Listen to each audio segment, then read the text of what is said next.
এটাটো গোসাইগাঁও 28 নং এলএচিত জুৱেল টুডু ডাঙৰীয়াক আমি আদিবাসী সমুদায়ৰ পৰা তেখেতক কেণ্ডিডেট হিচাপে দিয়া হৈছে, ডিক্লেয়াৰ কৰা হৈছে। আৰু 58 নং তামোলপুৰ এলএচিত আমি ভাস্কৰ দাহাল ডাঙৰীয়াক গোৰ্খা সমুদায়ৰ পৰা কেণ্ডিডেট দিয়া হৈছে। আজি এই নিৰ্বাচনিক বিষয়ে আমি গুৰুত্বপূৰ্ণ ক'ব লগা কথা সেইটোৱে যে আমি কংগ্ৰেছটো আজিৰ দিনত খুব ভাল পজিশ্যন, স্পেচিয়েলি ইন গোসাইগাঁও। আৰু এইটোৰ কাৰণে যে আজি আমাৰ মেইন অপজিশ্যন পাৰ্টি বুলি আমি UPPLক ধৰি লৈছোঁ। আৰু দ্বিতীয়তে BPF।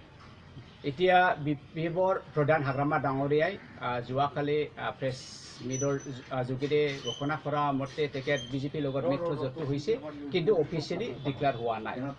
আৰু UPPLক কৈছে যে তেখেতৰ CM ডাঙৰীয়াৰ আৰু CM ডাঙৰীয়াৰ কেবিনেটক লৈ পেলাই UPPLৰ লগত বহলকৈ broadly they have discussed about the মিত্ৰজোঁট এফায়াৰ্ছ এণ্ড দেয়াৰ ফৰ ৰুণগুৰা ডাঙৰীয়া যে UPPLৰ ৱাৰ্কিং প্ৰেচিডেণ্ট ডাঙৰীয়া কোৱা মতে যে তেখেত যে BJP আৰু BPFৰ লগত যে মিত্ৰজোঁট আছে সেইটো গমেই নাপাওঁ।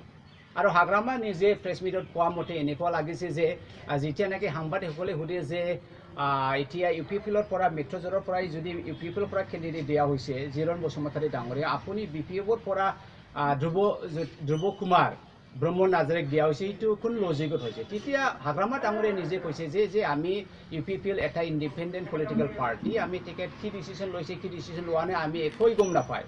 ইয়াত মানে তথ্যৰ মতে এইটো বিৰাট প্ৰকাশ হৈ যে ক্লিয়াৰকৈ প্ৰকাশ হৈ যে এই মিত্ৰজোঁটৰ এই মিত্ৰজোঁটৰ যে মিত্ৰজোঁট হিচাপে তেখেত ঘোষণা কৰিছে সেইটো নিশ্চয় সত্য তথ্যৰ ওপৰত বিটা কৰা নাই। এনেকুৱাও লাগিছে যে হাগ্ৰামা ডাঙৰীয়াই নিজৰ দলৰ মানুহসকলক যাতে দল ত্যাগ কৰি নাযায় সেইটোৰ কাৰণে কিবা এটা কথা এটাৰ পাছত এটা মিছলীয়াকৈ কথা কৈ আছে যাতে পাৰ্টিৰ মানুহবিলাক দল ত্যাগ কৰি নাযায়, সেইটো হ'ব পাৰে। আৰু আনফালে UPPL একেবাৰে BPFক গ্ৰহণ নকৰে আৰু ডাইৰেক্টলি ডেনাউন্স কৰিছে যে এই মিত্ৰজোঁটত BPF নাই।